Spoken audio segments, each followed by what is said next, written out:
Urban Meyer is now joining us. 17 seasons, 3 national championships. So there's a lot of stuff with CFP getting bandied about and talking about. What are you hearing? What are you hearing on the proposals for the college football playoff? Well, I've actually done a little research on this, and a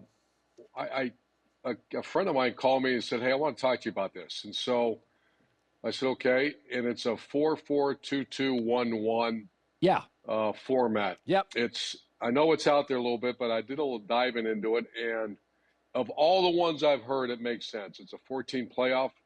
Now, there's going to be a big caveat in that, and that's going to be the Big 12 and ACC are going to be pissed on this thing. So, or they might not. I don't know. It's Big 10, SEC has 4 qualifiers. But here's the best thing. It takes it out of selection and more into access. So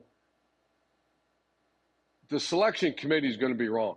You know, it's an imperfect system. It's been that way since the BCS, which we were part of that in 06, to the college football playoff. Ohio State was part of that in 14, the 12-team playoff last year. There were some, what are the mistakes? Who knows? But I like the idea you play into it. And then that way, there's 2 things that I love about it. Number one is it does not penalize you. If I'm a coach in the current model, I am not playing a tough team in the early part of this. I'm not doing that.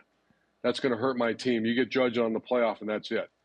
If you go on, the conferences handle the access, the Big Ten gets 4, you're darn right I'm going to play Texas because I want to challenge my team. It's great for recruiting. It's great for our fans. It's great for the game of football, and it will not penalize me. If I still win the Big Ten, I'm the number 1 seed. So you and I agree. And the other thing is I don't have a – so the 4-4 would be SEC Big Ten. The 2-2 would be the ACC and the Big 12. And my takeaway is on that, well, that's obvious. Like, you have to start pretending stuff doesn't exist. If you look at the money the SEC has and the money the Big Ten and the addition of Texas, Oklahoma, USC, Oregon, let's stop arguing about it. Those are easily the best conferences. I would argue last year there were times the 5th best team in the Big Ten. I was like, I don't know if that because I think Michigan's going to be better. I think Washington and USC are going to be better. I think the 5th place team you could have a Nebraska be the 5th best team in the Big Ten this year and, be a team that can go win a major bowl game. So I'm with you on that. Now, do you think that's going to happen? Because I think it's the right way, too. Do you think that happens? Let me throw in another little area that I thought, when I heard this one, I was like, I'm all in. It's a play-in for the 3rd, 4th spots in the Big Ten, a play-in for the 3rd, 4th spots in the SEC, and a play-in for the second, or play-in, obviously, for the ACC and the Big 12. And here's what I mean by play-in. 3 plays 6, 4 plays 5. The winner of that game on that weekend will now – you're going to have the Big Ten championship game and 2 playoff play-in games. That will determine your 4 teams. So a 6th place Big Ten team has a good day, they're in a playoff. Yeah. So you look at Minnesota, you look at Wisconsin, Michigan State, Iowa, Washington, USC, UCLA, all those teams at the end of the year, whoever's 5th and 6th are still swinging at the end of the year. And I just think it's great. It's great for the game. Yep, more big games that matter, and that's what separates the NFL from college is every weekend you've got 6 or 8 games that are fantastic. I want to ask you about some of these prospects because you saw them and you know them. So, there's always been this feeling about tight ends. It takes a while for a tight end in college to go to the pros because they ask you to block. So Colston Loveland and the kid Tyler Warren are the 2 best tight ends in the country. They're both Big Ten guys. Do they feel like first-round tight ends to you? For sure. Tyler Warren, I think, was, other than Jeremiah Smith, the obvious. He's maybe the best player in the last decade in college football. Tyler Warren, if I'm an NFL coach drafting, I'm getting him on my team somehow. I would trade for him. He was a quarterback in high school. He can throw, which he did during games. He can take a direct snap. I met the guy. We covered him a lot. I'm finding a way. So I think he's NFL ready. Colston Loveland, I think, is a little bit behind Tyler Warren. Yeah. But he'll be a late first, early second, I predict. Yeah, Michigan has a history of having good tight ends. Loveland is, listen, Brock Bowers is the best tight end prospect I've ever seen. And I think people look at these guys and go, well, he's not Brock Bowers. And it's like, folks, that's a whole different ball game. That kid is, don't compare anybody to Brock Bowers. So I agree with you. That's true. Now, you had Ashton Genty. So I'm going to throw this at you. I think the North Carolina back is as good or better. I think he's that good. You saw Genty play. Here's my thing. The draft, the one position in this draft that is stacked, Ohio State's got a couple, is running back. It is a stacked running back draft.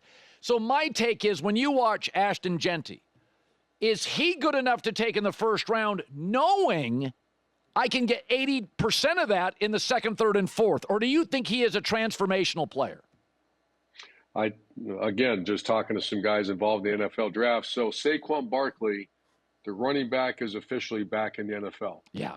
And, it disappeared for a while. I was shocked when Zeke Elliott, when they weren't paying Zeke what he was worth, and J.K. Dobbins, they were letting him go. Then all of a sudden, Saquon Barkley, they let the guy go.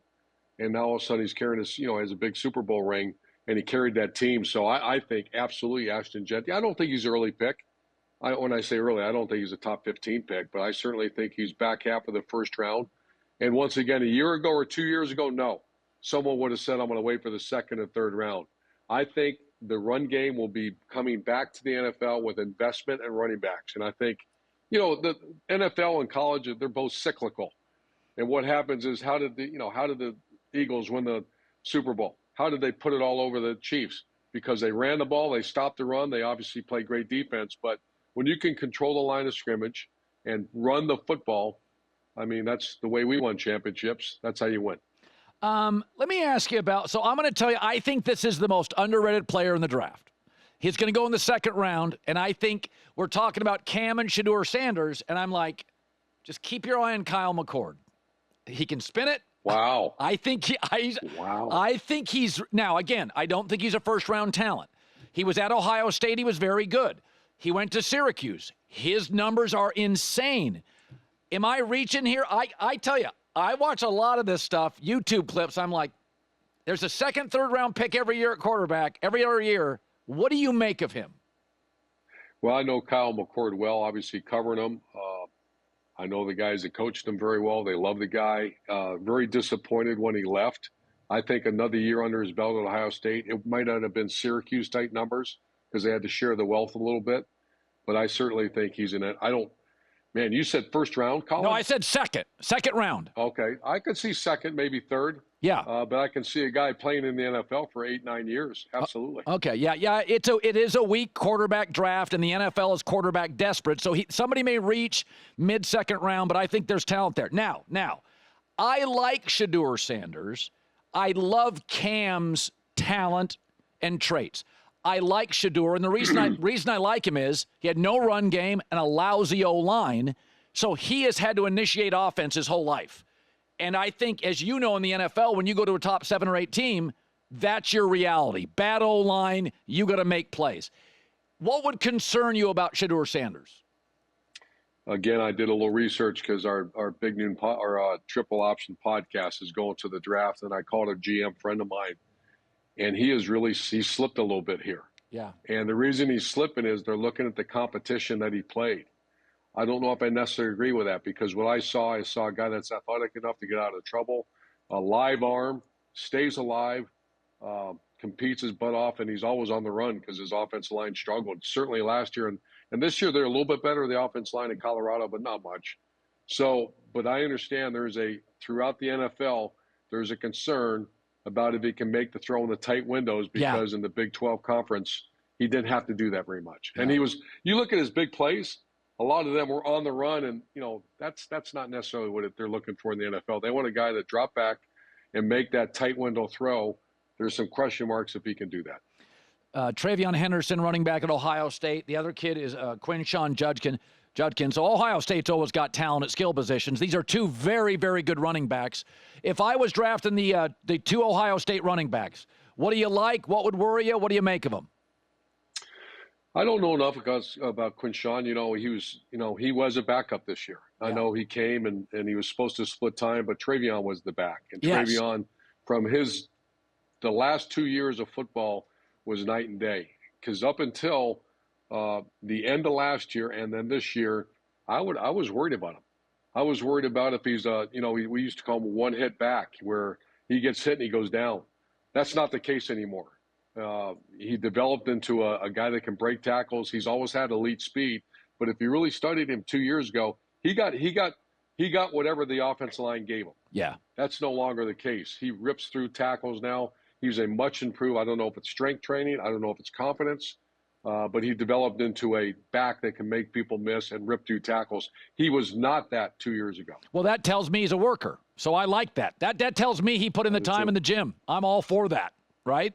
I agree. Okay, I want to throw this at you. One more guy. I think there's an argument Abdul Carter's just the best pro prospect. I don't worry too much about the surgery. I saw him eat alive tackles. Now, he's just, nobody could block him. What do you make of him? I thought even against Ohio State, certain guys just pop, and you're like Mason Grant, Will Johnson, the corner for Michigan when he was healthy. I'm like, okay, that's a first-round player. What do you make of Abdul Carter, the injury? Would it worry you? No, it would worry me. I do. Everything worries you as you're starting to invest that kind of money and that kind of capital into a player. But whenever you look at a player, you always say, and it's a little bit like high school when you recruit a kid, a player that comes from a great high school at Xavier in Cincinnati, and you figure he's maximized, how much better can he get? Abdul Carter is only relatively new at that defensive end position. I think he's still growing into his body. So I think there's, as good as he is, there's still plenty of upside. So, but I would argue that it'd be hard for me to not take Travis Hunter with that first pick. I love that guy. I think he's a once in a generation, once in a lifetime player. He can do things that I've not seen people do. His stamina, the quality of kid that I've done some homework on him. We covered him a few times. He's big. I want to say he's close to 6'3". We had him on our set with us, and I was shocked how big he is. So I think it's either Travis Hunter or it's going to be Abdul Carter. All right. Would you like him to play corner and receiver, or would you scale that back? Would you? Coaches probably want him to play receiver because you can get the ball to him 12 times. What would you do? I would never say this other than that guy. I'd play him both ways. I would train him. I mean, I've never seen Colin on the 160th play of the game, he's blocking guys 25, 30 yards downfield. And at the end of the game, he's a strong. I know it's college, and I get that. I'm sure some people are going to say, it's college, it's college. I get that. But in my lifetime, I've not seen a guy do that. Wow. I still think you're shocked by my Kyle McCord take. I think it's unsettled you. You didn't even know what to make. You caught me. I'm not. I did. When you said first round, I would have pumped the brakes a little bit. All right. But that's certainly second, and what kind of person he is, the fact he got a little arrogance to him, got a little, went and showed what he can do on his own. So no, you did shock me at first, but I'd say second or third round. Well, I'm just a clickbait guy. You know me. Okay, finally, we got. I had Ryan Day on. By the way, I had Ryan Day on last week. He was so emotional. He was so good. I mean, the guy was just so good. For me, hard to root against him. But you've won national championships. I only remember you not liking one of your teams. It was a Florida team that went to a bowl game, and too many of the guys wanted 07. Yeah, you didn't like that team. Wore you out. Most of the time, you love your. Couldn't stand them. Couldn't stand them. Yeah, hey, that happens. Okay, so you win a national champion. Chip Kelly leaves. You got NIL guys moving around. So it's a different world. But what is the hardest part of coming back as a national champion? Something that I wouldn't figure out, that you had to literally sit down with your staff and say, okay, we got to play some psychologists here. What's the hard part? And you put it on the players. I think it's the staff.